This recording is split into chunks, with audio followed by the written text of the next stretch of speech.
Hello, everybody, and welcome back to the PFN Scouting Podcast. I'm your host, Dalton Miller, joined, as always, by my co-host, Ian Cummings. And listen, guys, last week, if you guys missed it, we did offensive NFL draft prospects to team fits. We were going to do both. We should have known that was never going to happen, offense and defense. So listen, this week we have the defensive side of the ball. And listen, the offense is obviously the more talented side of the football in this upcoming NFL draft. But I am, even though I was a former quarterback, I love defense. I've always loved defense. And when I go to learn things in the offseason, it has always been focused on the defensive side of the ball schematically. So for me, I love trying to fit guys with certain schemes, certain coaching staffs. And so for me, this is even more fun than getting wide receivers to certain quarterbacks and teams as well. So before we get into that, Ian, I always have to ask, how are you doing today?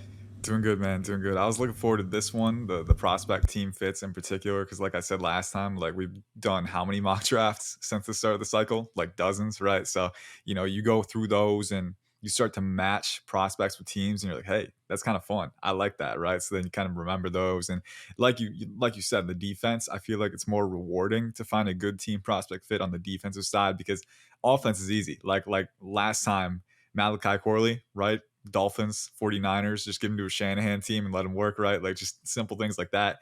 Defense is more about, especially in the modern NFL, it is a chess game. It's always been a chess game, but that's even being more emboldened, right? So kind of how do you match what the offense is giving you? How do you give the offense inoptimal looks and things like that? And I think, figuring out how to do that with the prospects that are on tap, it's so fun to mix and match. And so we've got a few here. We're not going to be able to get to every single potential fit, right? But I know we've got some fun ones on tap. Speaking of fits, everybody, the PFN merchandise store is now open, and it's just in time for the holiday season. It is not Christmas yet. Visit thepfnmerch.com for exclusive shirts, sweaters, hats, and more for the football fan in your life. Act now to take advantage of all of the sales and go to pfnmerch.com today. You got the voice down. I guarantee that. And if you're like me, you're late to the shopping spree. Yeah. You still got plenty of time. So yeah, it's up there. Yeah. All right. Let's get into the fun stuff now. Team prospect fits. First one, we're going to go by team in no specific order. We just first thought that came to mind, and this was it. The Eagles, you have Jalen Ford. That would be the Texas linebacker or any coverage linebacker in the day two range. Now, I have to push back on this just a little bit because Howie Roseman hates linebackers more than I think anybody can hate most things in this world. And so I agree that they absolutely need the position, but we also have to look and see, when are they actually going to spend the capital on it? Are they finally going to admit that maybe they need a little bit of talent at this position? And if they do, then yes, I do believe that Jalen Ford is in that range. Mm-hmm. Yeah, and I think that was kind of the day two range for me, right? Like I would love to give them Jeremiah Trotter Jr. He's my personal LB1, right? But I do think you're looking at him in the late round one, maybe early round two range if you trade back or something. I don't know if that's what they want to do. I think they would look at the trenches late round one. That's usually what the Eagles like to do, is invest in the trenches, whether it's defensive end, defensive tackle, maybe get a little preemptive on the offensive side of the ball. But I think if they're going to get a linebacker, if they're going to show interest in that, you look into Kobe Dean, right? They took him in round three. Now, he had some injury concerns that pushed him down the board too, and we've seen that rear its ugly head again in the NFL. He struggled to stay healthy, right? So I think if you're the Eagles, you need guys who have that feel and coverage, who have that route identification ability, the fluidity, right? The necessary mix of instincts and athleticism to maintain depth and make plays and coverage. Jalen Ford, to me, is a guy who every time I watch his tape, the eye discipline, the ability to read and react to QBs and what they're seeing is very impressive. And then Tyron Hopper from Missouri is another one that comes to mind too. He's a very good three-down player, very sound in all phases of the game. But just guys who have that athleticism, not only, the athleticism and the instincts to manage space and maintain their depth and their route relationships and coverage. I think that's what you need if you're the Eagles. And me personally, right, I would only wait so long to get that because this season opposing teams have kind of eaten against that multiple times. They've kind of taken advantage of that. So I want to see them invest in that. Day 2 is probably where they do it. Jalen Ford, Tyron Hopper, a few guys that come to mind for me. Yeah, and I think that they definitely should invest in the position. I just don't know if they will at the end of the day. Now, the next one, and you had this one as well, any defender, and this is for the Minnesota Vikings. Yeah. And you wrote, any defender that eats nails for breakfast. I absolutely love that. So I believe that you are talking about the defensive line. Is that correct? It could be anything, right? But specifically the defensive line, probably just because I think that's where the biggest need is for them. Corner, Caleb Evans has played well this year. Mekhi Blackman, looks like they have something in that rookie. I would give him a little more time.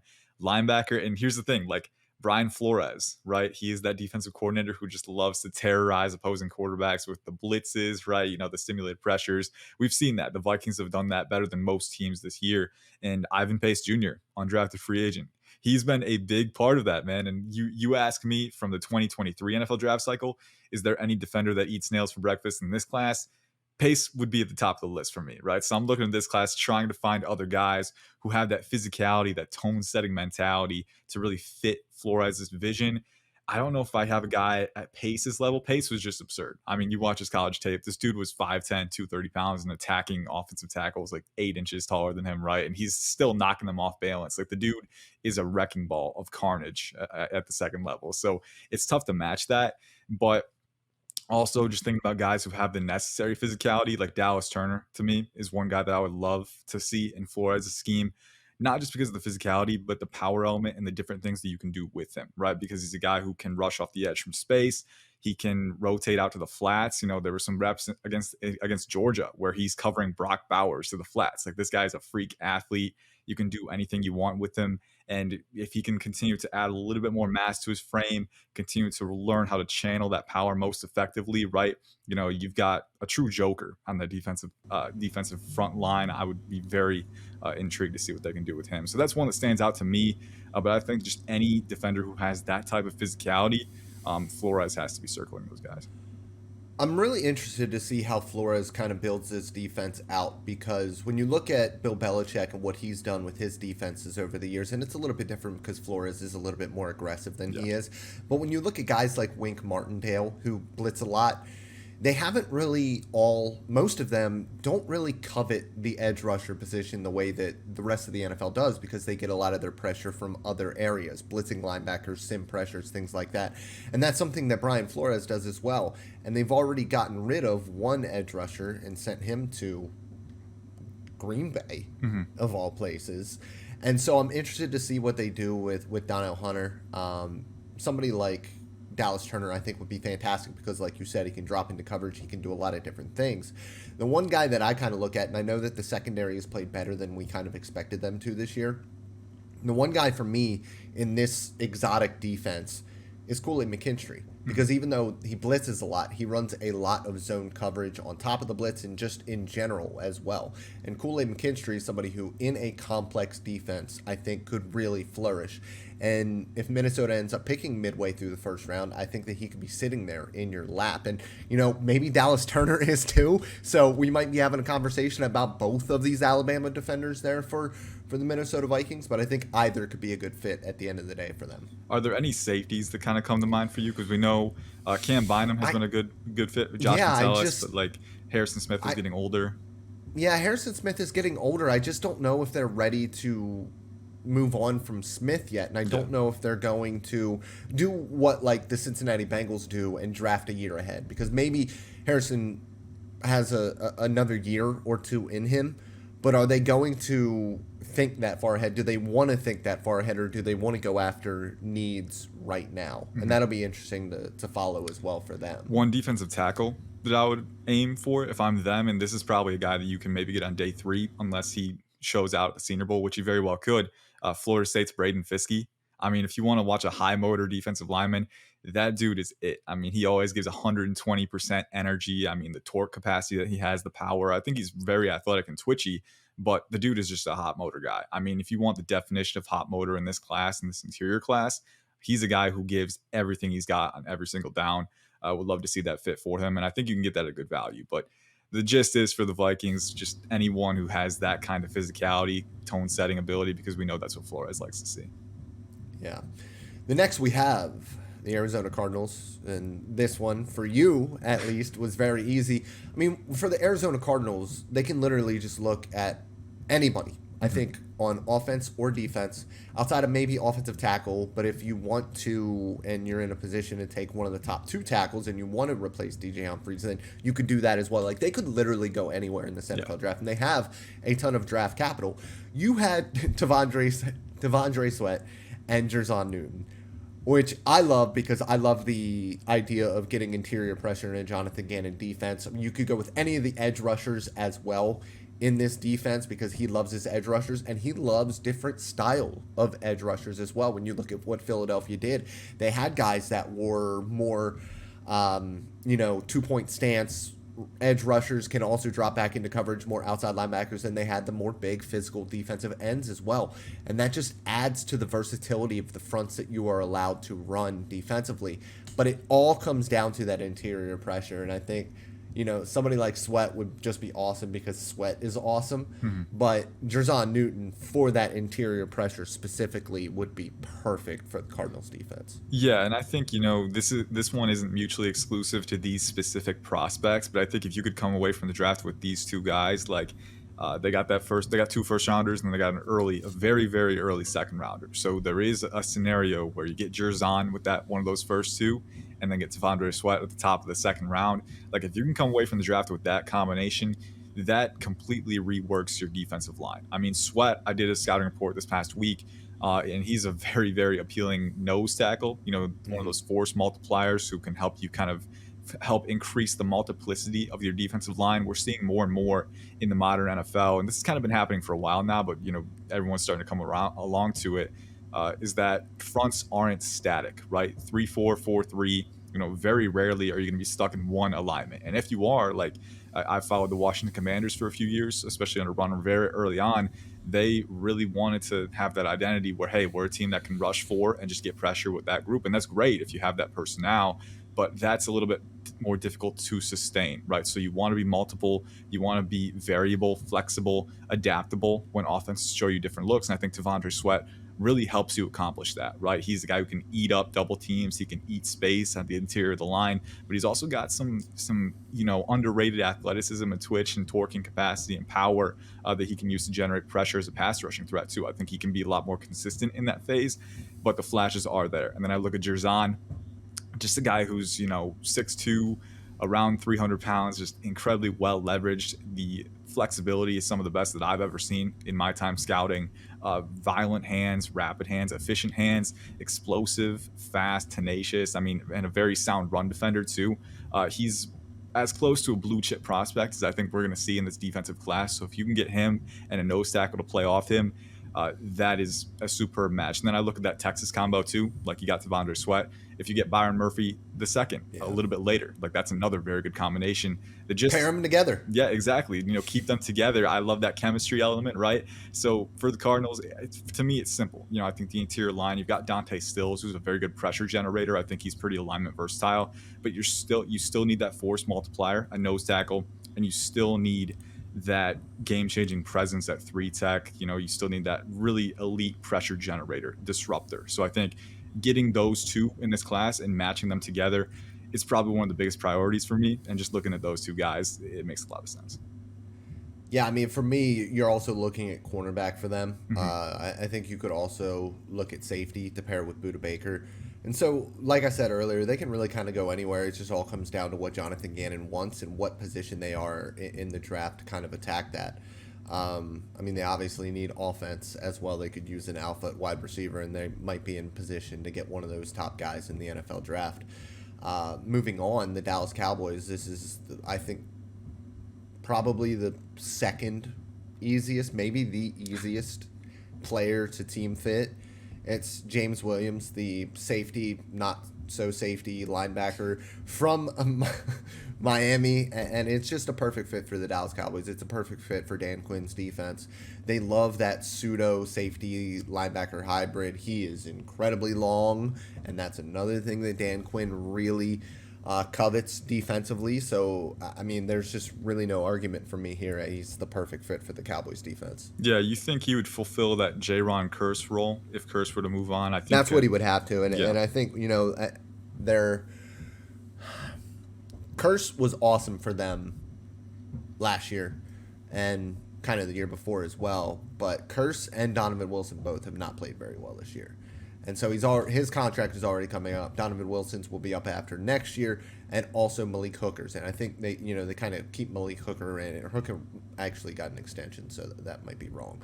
But they're going to need to replace Donovan Wilson and J-Ron Curse, and I think drafting a little bit ahead and getting James Williams and helping out at linebacker, because LVE may never play football again as well. I think that would be a huge help for them. Yeah, and one thing, just guys like Marquise Bell too. Like this, I feel like Dan Quinn has proven that you get guys who have that size, athleticism, explosiveness combination, right, and just kind of figure out different ways to use them. And I look at James Williams and I see a guy, there were some ways that he was utilized in that Miami defense, like going to deep coverage and too high and single high. Like I'm not sure I'd have him do that very often at the NFL level, just because the fluidity is really not there as much as you want it to be. I do think he's competent in some coverage looks, but I think you're probably getting the best out of him when he's in the box a little bit more, when he's able to use his physicality, his size and explosiveness, that hard hitting ability, and that that ability to deconstruct blocks to kind of erode your blocker's balance when you get to contact.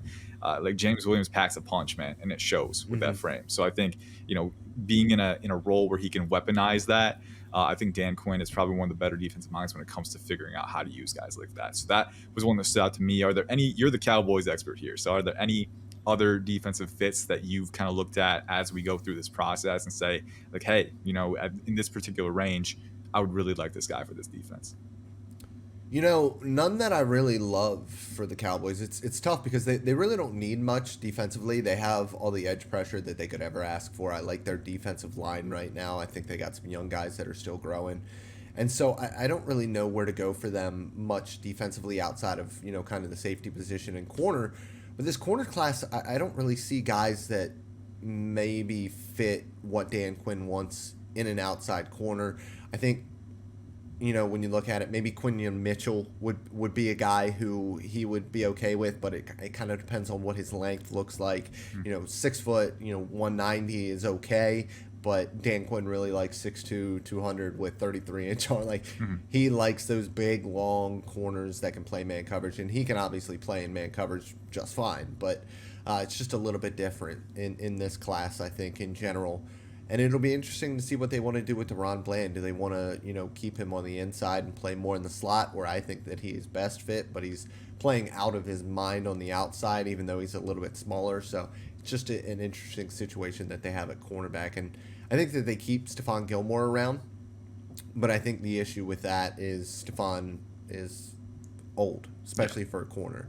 And you don't know when that cliff is going to come up. So I think planning ahead a little bit with him, re-sign him, but also try to look for some help on day 2 or day 3 in corner. All right, the Lions. I love this. I love pairing any interior defensive lineman with my guy Slim McNeil, who I hope comes back fully healthy from his injury. You had Michael Hall Jr. Obviously, Detroit is not too far from Ohio State. They're both kind of in the Midwest there. Yeah, it's solid. It's in the same what's the word I'm looking for? Region. They're in the same region. I'm a writer. You'd think that would be just right at the top of the mind. I don't know, man. But yeah, they're in the same region. They are.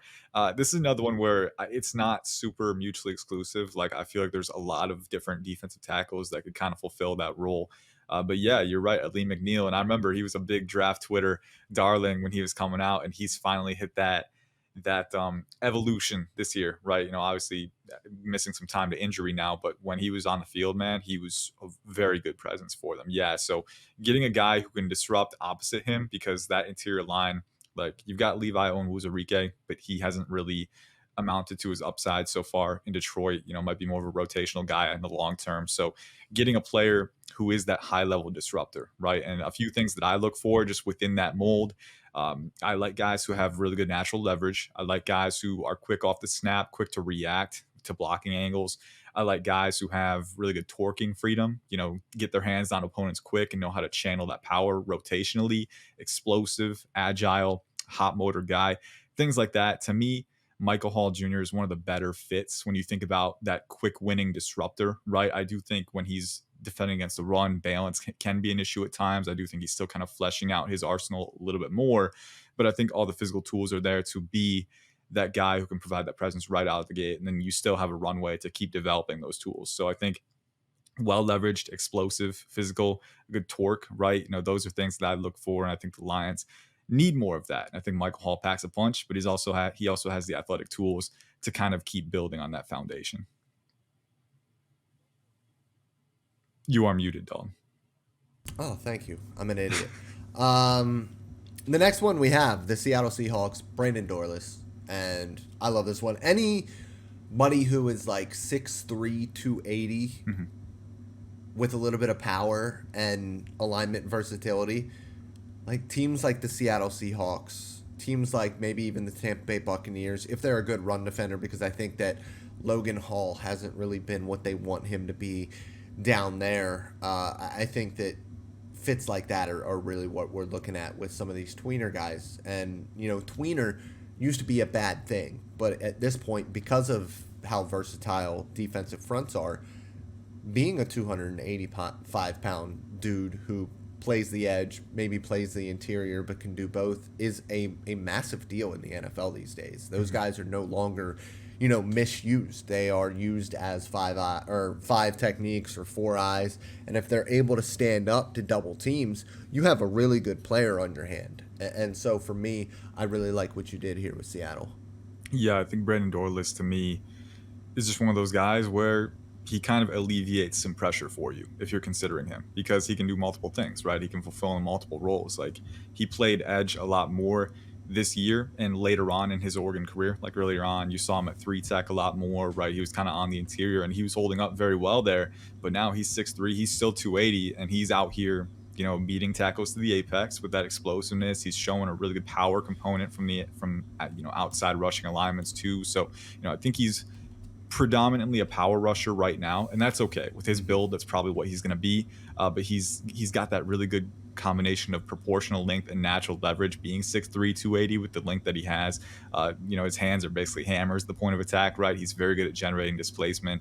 So I just think, wherever you need him to play, this guy is kind of that alignment versatile wild card for you who can kind of alleviate pressure just by, hey, he's on the field. What if they rotate into this kind of look, right? We can slide him into 3-tech and he can hold up there because he's got the play strength, he's got the density, he's got the natural leverage, and he's very good at using his strength to pry through gaps and make plays in the backfield. So I think, just alleviating pressure with the personnel you have. Seattle is one team that has really shown a willingness to be flexible within that realm. And I think Brandon Dorless, better than most, is a great fit in this draft. There are a few defenses that I look at, and I'm looking at like, hey, Brandon Dorless would be a great fit for them.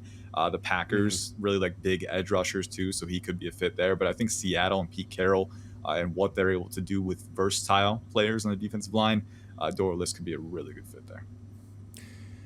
Yeah, and listen, as long as we're talking about big edge rushers, we might as well skip a few teams here and just go to the New Orleans Saints. Any 280-pound edge in this class is a New Orleans Saint. As long as they have the requisite length, they like their long defensive ends as well. And there's a bunch of those guys in this class. The one that I keep looking at for the Saints specifically is JT Tuimoloau. It just seems like a perfect fit for them. Mm-hmm. Yeah, it's just a guy who wins with power, a guy who is that big and that strong, and he's still kind of explosive. Explosive too. I think that the big concern with Tuimoloau has always been the flexibility, right? The bend component. It's never been a big part of his game, and you kind of worry if you can build off of that at the next level. But the dude has a very good first step. To me, power generation more often than not is always a culmination of a few things: how much momentum you can generate off the snap, how long and how dense you are, right? How heavy you are, and how well you can channel that early momentum into contact with full extensions, with loading your hips, right? Loading your lower body, and then the leg drive to kind of sustain those power exertions too. If you want to see a clinic on that, watch him against Olu Fashanu, right? I mean, that sack toward the end of the game that kind of helped seal the game for Ohio State. JT, one thing he does very well is be a power rusher. And I think that's one thing the Saints really love, right? So I definitely circling him. Last year, we had a few more guys who fit that description. I know Zach Harrison, the guy who came before him at Ohio State, was another one that we kind of mocked to New Orleans. Like, if there's any guy that stands out as a potential fit for them, it's him. And they ended up drafting Isaiah Foskey, too, who's 6'5", 265, I think around 34-inch arms, maybe a little bit over that. So another guy who really has that good power element. I was a big fan of him, but it's taken a little bit for him to get off that runway at this level. So there is still room to kind of beef up that edge room, and JT could be a great fit for him. The next team that we're going to talk about is the Pittsburgh Steelers. And just look at their secondary. They need a lot of help still. And you have helped out their secondary here. 1, Quinyon Mitchell, and 2, Bo Braid. And listen, Bo Braid on any football team, I am down for. He's a football player, Thank you very much. Yeah. He is a football player. Yeah, Quinyon Mitchell was one. I think I mocked him to the Steelers in my most recent 7-round mock. And it's kind of an interesting fit because it's not so much a schematic fit, right? Like, I do think he can do what they want him to do in their scheme, but they do play a lot of man coverage and press man, and I think that's where he stands to improve the most. He doesn't have a ton of experience with press man. I do think he has good proportional length. I do think he has good physicality. So those things, in my opinion, and the foot speed and twitch is a very strong part of his game. So I think he has the tools to grow within that role, but I think early on what he's going to be for Pittsburgh is kind of just that target funnel on the opposite side of Joey Porter Jr. And this was kind of a role that we saw Kalen King take on in 2022 when Joey Porter Jr. was having his breakout season, ended up being the first pick in the 2nd round to the Steelers. I mean, it's pretty simple at the end of the day. It's hard to throw on a cornerback who has 34-inch arms and 4.4 speed, right? It's hard to throw on Joey Porter Jr. So he's already kind of taken on that appeal for the Steelers in his NFL career, where he's kind of dissuading quarterbacks from throwing his way because he's so good at closing those passing windows. And I look at Quinyon Mitchell, a guy who had, I think, 6 interceptions and upwards of 40 pass deflections over the past 2 or 3 years, right? This guy's an elite ball hawk, and he's got the closing speed, he's got the route recognition ability, he's got the ball skills at the catch point, right? Very authoritative, taking those opportunities. So I look at him, and I think you're looking at a potential target funnel who can be very opportunistic. I look at him as a turnover generator and the speed to erase windows. Again, that's one thing that Pittsburgh still needs a lot more of. Levi Wallace ran a 4.64, and that shows up. He does not have the speed to cover those vertical threats either. I think Quinyon Mitchell definitely has that. He's been timed in the 4.3s. He's got 23 mile per hour max speed. You want speed, you want playmaking ability, you want turnover generation. I think those are all 3 things that Pittsburgh is lacking right now. And I think you can kind of take some liberties with the scheme fit because the impact fit is so great with Mitchell. He's one that I've really circled for the Steelers just because of what he can provide. And at the end of the day, you're right. They can't run out there next year with Levi Wallace and Patrick Peterson back there. Because even though Pat was one of the best cornerbacks in the NFL for a very long time, he is no longer that player. The Denver Broncos could also use a cornerback still, and you have 2 fits here at cornerback, 2 different players too, so I'm very interested in this. You also have Laiatu Latu as a fit here, and I love that for the Denver Broncos. Talk me through all these fits. Yeah, Latu is just, it's pretty simple, and I think the biggest thing is going to be medically, how is he going to check out there? Because if he does check out, I think the Broncos, they're still in the AFC playoff hunt, believe it or not. So there is an outcome where they're picking in the 20s, right? But I do think wherever they pick, Latu will be in range for them. If medicals check out, he is a top 15 player on my board. I love the hand usage, right? I think that's kind of the well-documented part of his game. I mean, this guy is an absolute technician. He's got a very, very deep bag of pass rush moves. I mean, you look at the, you think back, I can't think of any specific movies right now, but hey, we're both Gen Zers, right? Gen Xers. Like no. Are you? I'm a millennial. Oh my goodness, man. I'm a millennial, man. I'm old. Yeah, but I remember a few movies where, you imagine just the cartoonish bad guy who's got that hat that's like, he can pull stuff out of, right? Like that's Laiatu Latu. He's got this bag. It's just endless. You reach in, you can never find the bottom because he has so many different moves and counters to use and employ. And he's so good at using them at the drop of the hat too. The reaction speed, the instincts in those heat of the moment, those contested situations. It's a very strong part of his game. And I think having that pass rushing ability, I think he is athletic enough. I think using him as a stand-up edge rusher, that attacking Vance Joseph scheme, I think he's the perfect fit for that. So, I mean, it goes without saying, right? You watch the tape, Laiatu Latu's got this. And then, the yeah. Batman's tool belt. That's It was what it sitting is. right there for you. I know. Dang, man. I'm not much of a comic book movie guy. I got to get into that. Okay, that's fair. No, but like I think, especially for scouts, right? Like communicating those things efficiently, that could be something too. Like Thanos, Batman. I got to work on that. Yeah. Start watching more movies. I know. Ian. Start watching more movies. I gotta improve my Listen, cultural there's so much film to watch. Why would we watch movies, right? That's I true. tried to watch the Marvels the other day, and Yeah. I had to stop and make food instead. It was terrible. Well, you got to break down everything too. That's the other part. Like, oh, how's her Uh-huh. stance, right? Oh, nope, she would get beat by a pass protector. Nope, easy win right there. So it's like I can't turn that off. I can't turn that. But like, and then the Broncos, going back to them real quick. These corners too. I think both these corners. The reason I chose them, Josh Newton and Kalen Carson, guys who can play man coverage at a high level. Kalen Carson on an island, the foot speed, the tenacity, two very big parts of his game. And then Josh Newton, to me, is one of the most technically sound corners in this class. And then he also has very good vertical speed, so you don't have to worry about him getting beat over the top, good ball skills. Two guys who I think, if you want a pass rushing unit that can reach the quarterback quickly with Laiatu Latu, and then corners who can suffocate receivers at stems, play them close and contested, and then make plays on the ball and threaten that pass window, right? I think those two guys in particular really fit that too. The next one I'm very interested in because he's somebody who I haven't watched any of this year, and that's Wake Forest safety Malik Mustafa going to the Tampa Bay Buccaneers. Talk me through it. Yeah, I like this one. I think he just accepted his Senior Bowl invite a few days ago, I want to say. So I think he's a guy who could rise over the latter part of the process. You're looking at a rocked up 5'10", 208-pound safety who's got great physicality, great tackling ability downhill. I think the explosiveness, the closing speed, both very good parts of his game. But for me, the added element, because obviously, playing next to Antoine Winfield Jr., right? You want a strong safety who can come downhill and enforce a little bit. And I do think Malik Mustafa has that ability. He's very nuanced with his coverage rotations too. But one thing that really stands out, especially this year, right? They signed Ryan Neal in free agency from the Seahawks. He had a great year with Seattle last year, but he has been pretty much a sieve in coverage this year. I mean, he's been letting big plays off left and right. So you want a guy who can be competent in coverage too. And I think not just that, but have the recovery speed to erase gaps down the field and, recover when he does get beat at stems.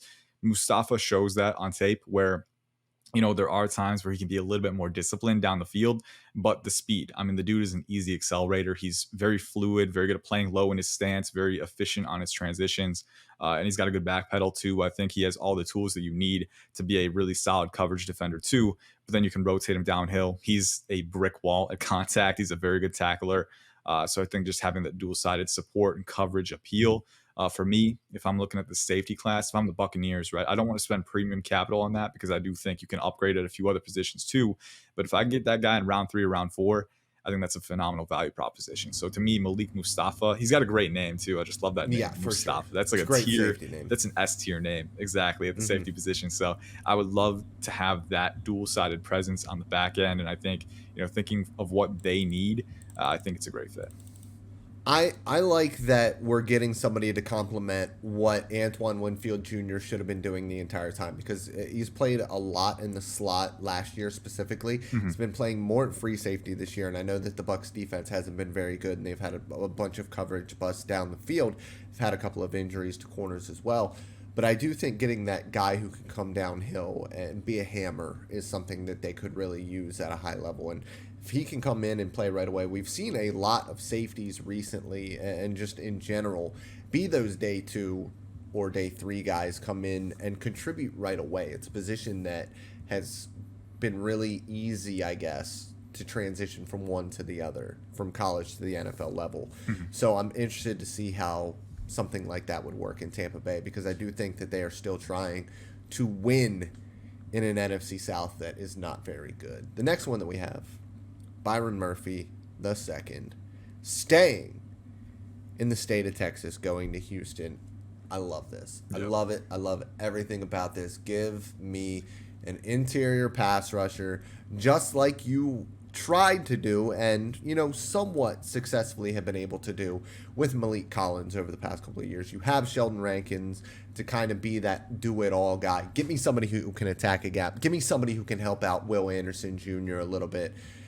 And then I would also like to see an edge rusher for them. The problem with this edge class is it kind of just falls off a cliff. I think Adisa Isaac might be the one guy that I would look at for the Texans. Somebody who, has a little bit of the speed element that you want, because they Kerry Hyder's really not that guy. And they don't really have that guy to complement Will. So I've liked Chop Robinson at times too. I think the speed, the physicality, the alignment versatility has been they very would just strong have to do it in the first round. Yeah, that's the problem. That's the problem with that. But Byron Murphy the second, real quick, because I know you got a few fits here, but he's well leveraged, 6'1", 310, ball of energy as a pass rusher, but I think a really good run defender too, and I think that gets glossed over on his tape. But he's very balanced, very good at regaining leverage after initial losses, and then just a hot motor guy who's always finishing plays. So nothing that you would ever feel bad about having on the interior. Yeah. So for me, the Atlanta Falcons, give me somebody who can come in and help out your aging Grady Jarrett. And I know that they have David Onyemata. I know that Kentavious Street came in, but they need a guy who can come in and be a difference maker at the one technique. Somebody who can really eat glass, and somebody who is a fantastic athlete. Wears number 3. His name is McKinley Jackson. He is my favorite player in this NFL draft class. And I think that he would be a fun fit for the Atlanta Falcons. They need an edge rusher in the worst way as well, but I just don't see any fits that come to me in that way, because they really need a quarterback as well. Yeah. And I think that's where their target should be in the first round. Yeah, if you're ever mocking for the Falcons, like quarterback or wide receiver, right, that's usually the priority in round 1. But yeah, McKinley Jackson, man, I wrote his name on this defensive sheet because I was like, Dalton loves him. I know we got to get him on here, but help me out with the fits here. And Atlanta, I think, stands out because this is a guy who I do think he rivals T'Vondre Sweat as the best nose tackle in the class. I think T'Vondre is very good, but I don't different players, but I don't think Jackson gets his due either, because I do think Jackson is a more viable pass rushing threat right now. I think he's a little twitchier, a little more high energy, and then just a sawed off disruptor who can also eat double teams. There's a lot of appeal there. And I think the Falcons, he could be exactly what they need to fully unlock that personnel group. The Colts, I think the biggest issue that they've kind of had this year defensively has been those linebackers in coverage. Yeah.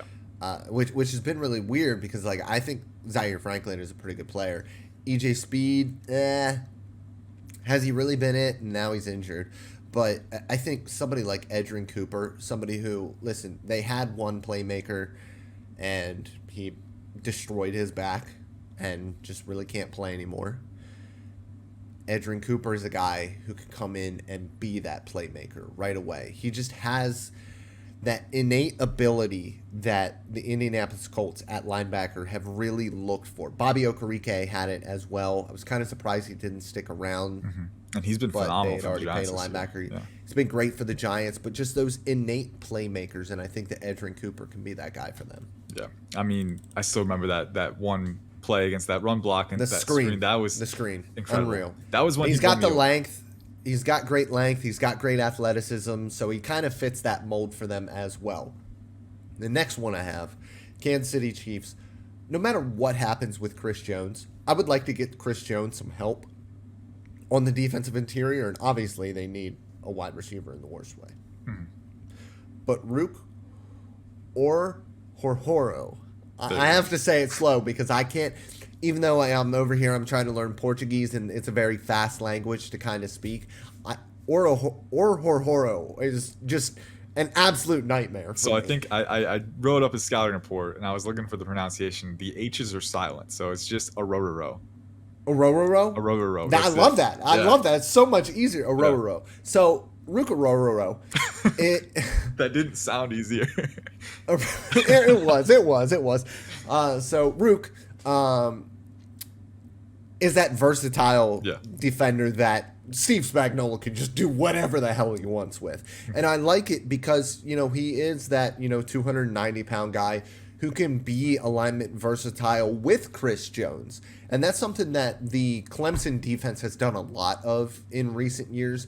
They did it went to the Saints this past year. Brian Brissett. Yeah, I can't say his name right either.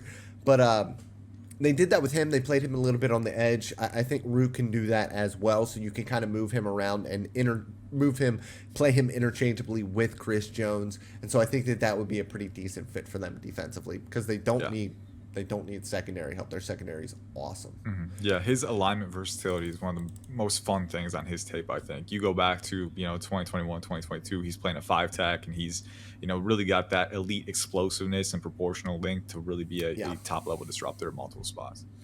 And still, he was at Clemson for 5 years, but still, in the grand scheme of things, pretty new to football. Yeah, overall. For sure. He started in his junior year in high school, so there's still a lot of room to keep going up. The Miami Dolphins are the last team we are going to talk about. Please, please, please. Vic Fangio needs 2 good safeties. Not 1 good safety. He needs 2 good safeties to really maximize his defense. And Jalen Ramsey coming back and being able to play corner and safety at the same time because he's just not human is a big help for that defense. But give me somebody who can play in a split safety role that has a trigger that is hairpin. And for me, that guy is Bo Braid. Yeah. But I also like the idea of getting a hammer to Javon Holland's nail. And for me, that guy is Cole Bishop. 6'2", 210 pounds, can come in and be that guy who can play in that split safety role and not be any sort of a liability in coverage whatsoever. I think playing him in a true free safety role might be a little bit difficult, but that's not what he would have to do here. He would be playing forward a lot more. And Braid and Bishop, for me, Braid more in a coverage perspective and Bishop more in that role of coming downhill and being able to play the alley and the run and be somebody who can come in and play forward in coverage as well. Those 2 guys, for me, I would love that to complete that secondary in Miami. Yeah, I think that's a perfect diagnosis of what they need and who would fill that. I think Bo Braid is definitely your guy. Like, he can come downhill. Like, he's very good at doing that. Yeah. He's a very twitched up competitor, but I think, he's just your all-around utility safety. I mean, whatever you need him to do, aside from like single high, right? Like, I don't know if he has the range to fulfill that, but I do think 2 high, right? He's fluid. He reacts very quickly to route breaks. He's got very good eyes, very good positioning, and then the twitched up nature of his athleticism, the explosiveness, the closing speed, the physicality, and then the frame density too. I mean, he's a guy who will hold up at contact, and you love to see that. So a guy who can kind of do it all. And then in Cole Bishop, a guy who, like you said, his best work comes when he's playing forward, when he's playing blocks, when he's preventing displacement, and then deconstructing those blocks and making plays in pursuit downhill. I think his ability to attack is the best thing on his tape, and I think the Dolphins need someone who can do all 3 of those, right? Javon Holland is your coverage wild card. You've got Bo Braid, who's your utility safety, who can just do everything, and then Cole Bishop is your attacker. I think getting those 3 and checking those boxes, that's how you complete that unit, and the personnel is there to do it in the 2024 class. That's all we got. We are under 45 minutes. Let's still. Go. We did it. We're not that much under 45 minutes, so we will be getting out of here quickly. We'll take our dubs when we would like to say? Yeah, I know. This is weird. 2 weeks in a row, I've had room to say something. I don't know what to say. I always get kind of flat-footed in these situations, but thank you all for listening. The holidays are coming up. Make sure you spend some time with your family, your loved ones. Make sure you spend some time enjoying the time that you have, and we're going to be back with more content. We've got the Senior Bowl and the Shrine Bowl in the next month. It'll be late January, early February, but we're going to have more scouting reports coming in the lead up to that. We're going to have more mock drafts and more podcasts. We'll have a mailbag next month. We're due for that soon here, so we'll get that going. But aside from that, stick with us, and thank you all for listening again. Appreciate it. And as always, guys, 5 stars. Give us comments on YouTube as well. And always remember that we love you. Goodbye.